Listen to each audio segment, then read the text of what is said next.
Dear friends, today we're diving into a topic that many shy away from, but is incredibly important for living well and joyfully in our golden years, nurturing our emotional and personal needs.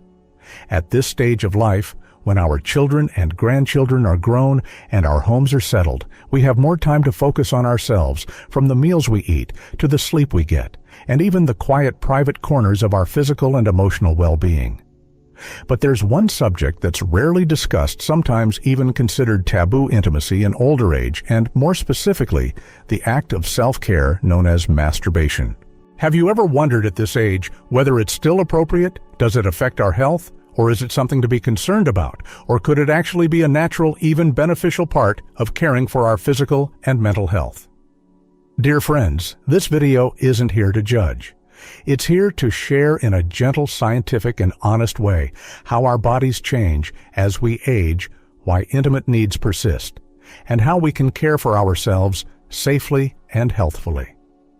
We'll explore the surprising benefits, the precautions to take, and how to nurture our emotional and mental well-being fully without shame or hesitation.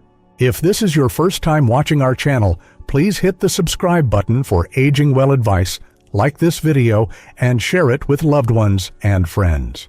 Who knows, the insights we share today might help someone dear to you rediscover joy, peace, and self-love in their later years. So, let's get started. 1. Natural changes in our bodies as we age. As the ancients said, at 70, life is rare. A calm mind keeps the body strong. Aging is the autumn of life, not a fading, but a time to slow down and understand ourselves better. In traditional medicine, the Yellow Emperor's classic of internal medicine teaches, the body thrives when blood and energy flow freely. A healthy body supports a steady mind. But as we age, our bodies change. For women, hormones like estrogen decline, leading to dryness, restless sleep, and occasional irritability.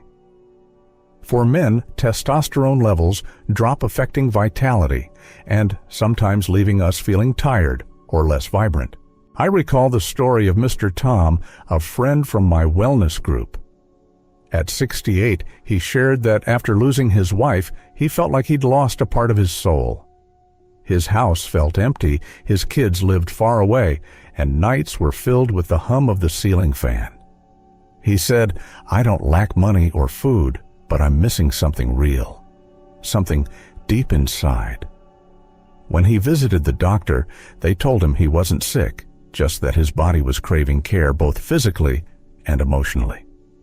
From then on, Tom made changes. He started walking, eating healthier, and listening to his body. He realized that even in later years, the need for love and connection never fades. Dear friends, our bodies don't betray us. They're just changing, and change doesn't mean they're broken. They're simply reminding us to love and care for ourselves better.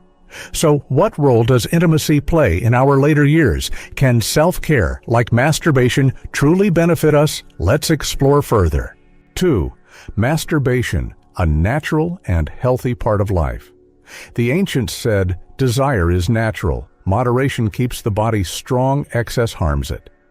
In The Secrets of Wellness, it's written that intimate needs are part of being human, regardless of age.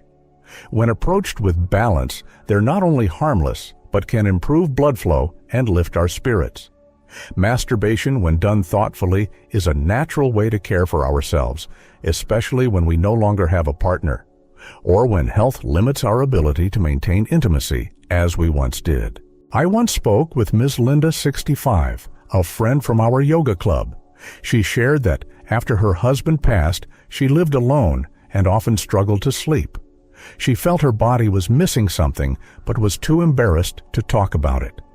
One day, she read an article explaining that masturbation in older adults can release hormones like endorphins, which relax the nervous system, reduce stress, and improve sleep. She decided to try it not to indulge, but as a way to care for herself. She said, "I approached it gently with respect.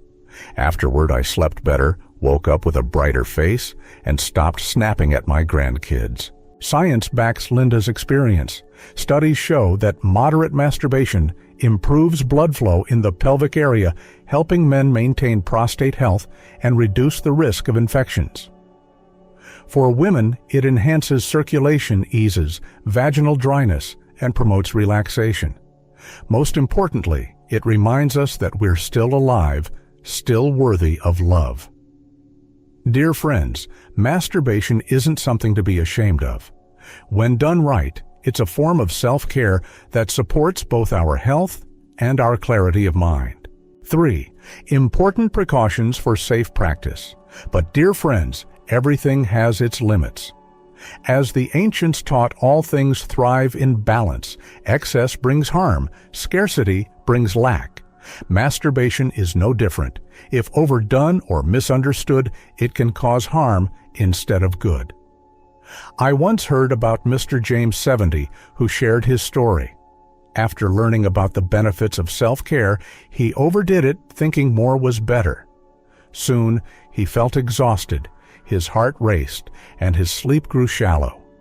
At the doctor's, he learned that overdoing it overstimulated his nervous system, throwing his hormones out of balance. The doctor advised moderation, suggesting he only engage when his body and mind felt strong, and to pair it with other exercises. So, what should we keep in mind? First, only engage when your body and mind are stable. Don't use it to soothe loneliness or negative emotions, as that can lead to dependency. Second, incorporate exercises like Kegel. Kegel exercises are simple. Spend 10 minutes a day, sitting or lying down, gently contracting the pelvic floor muscles, like holding in urine holding for a few seconds, then releasing. After a few weeks, you'll notice stronger muscles, better blood flow, and even relief from issues like incontinence. Third, don't let masturbation fully replace intimacy with a partner. A hug, a heartfelt conversation, or a warm glance can offer deeper emotional rewards. 4. Open communication with your partner. Dear friends, intimacy in later years isn't just physical, it's a connection between two souls. The ancients said a harmonious marriage brings peace to the heart and strength to the body. In the Book of Rites, it's written, "Though desire may wane, love endures." Even as physical desire fades, the emotional bond between partners should remain vibrant. But that bond requires communication. I think of Ms. Sarah and Mr. John, a couple married for 40 years. Sarah once shared that they used to avoid talking about intimacy. She assumed John, being older, no longer had needs. John worried about tiring her and stayed silent. One evening after a wedding, Sarah turned to him and asked, "Do you ever feel like we're missing something?" John nodded, and they both laughed. From then on, they spoke openly. Sarah said, "I don't need you to be young again. Just hold my hand, give me a hug, and that's enough warmth." Those honest words rekindled their connection, not just physically, but emotionally. But not everyone understands. John once shared that a grandchild saw him buying a supplement for vitality and teased, "You're too old for that." John wasn't angry, just saddened. Society often assumes older adults should set aside personal needs for their families. But I ask, if we don't love ourselves, how can we spread love to our children and grandchildren? Dear friends, if we don't speak up, no one will know what we need. Open your heart to your partner, even to your family, so they see that older adults still have hearts that need care, comfort, and love. 5. Nutrition and exercise, the foundation of vitality. The ancients taught illness enters through the mouth, trouble exits through it. To keep our bodies strong and spirit steady, we must care for the basics, what we eat and how we move. The Yellow Emperor's classic states, strong organs and abundant energy come from proper nourishment. In other words, to maintain a harmonious partnership and vitality, we must fuel our bodies from within. I once met a doctor who urged me to rethink my diet. I used to love salty fish sauce, fatty pork, and a glass of wine every evening. But then I felt sluggish, my blood pressure spiked, and my vitality waned. The doctor warned, you need to care for yourself now, or who will your family rely on? I made changes. Breakfast became oatmeal with bananas and walnuts. Lunch included steamed salmon and greens, and dinner was light with vegetable soup or boiled eggs. I drank warm water instead of sugary tea and swapped wine for ginger tea. Within months, I slept deeply, woke refreshed, and felt lighter. Exercise is just as vital. I started walking 20 minutes each morning, then added gentle yoga for seniors. Simple stretches, proper breathing, and relaxed shoulders worked wonders. My blood flowed better, my face glowed, and my mood softened. One day, after a meditation session, my wife smiled and said, "You're not so grumpy anymore." Dear friends, no expensive supplements are needed. Healthy eating, regular movement, and a light heart are the simple, lasting keys to vitality. Final thoughts. Dear friends, aging isn't a sunset. It's the vibrant autumn of life. We've spent decades living for others, for parents, spouses, children, and grandchildren. Now, it's time to cherish ourselves. Caring for our personal needs, whether through balanced self-care, open talks with our partner, or healthy eating and exercise, isn't shameful. It's how we honor our bodies, nurture our souls, and live fully every day.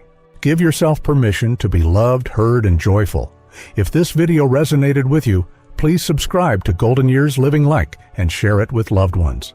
Your gentle click today might help someone out there rediscover a piece of life they thought was lost. Thank you from the heart, and here's to wishing you health, peace, and happiness in every moment of your golden years.